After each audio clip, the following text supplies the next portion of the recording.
Chỉ biết trách móc bản thân sao để người đi giữa mới hôm gần, kìm nén nước mắt vào trong đêm xuống cô quạnh rồi mới òa khóc.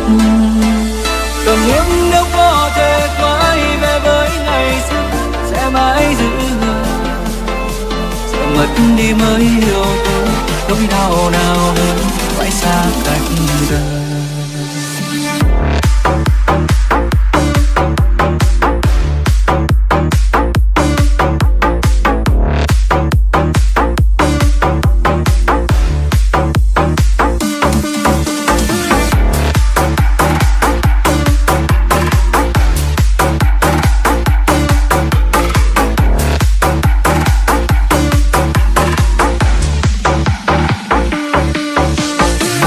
Mơ nào có em luôn đẹp nhất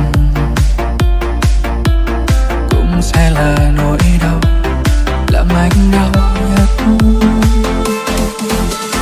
Giấc chẳng thấy em đâu, nặng mang theo những ngu sầu.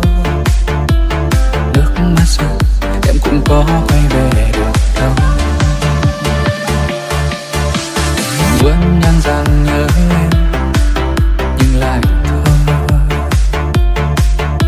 vì biết em giờ ấm em tình nhân nhớ.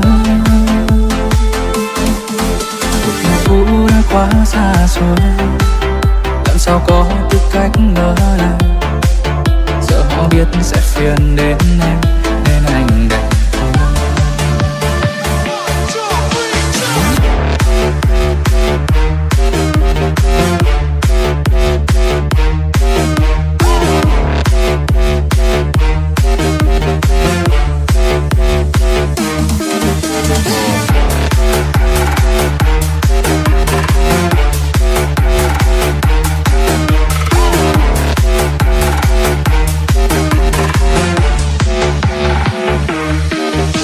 Chỉ biết trách móc bản thân sao để người đi giữa mới hôm gần, kìm nén nước mắt vào trong đêm xuống cô quạnh rồi mới òa khóc.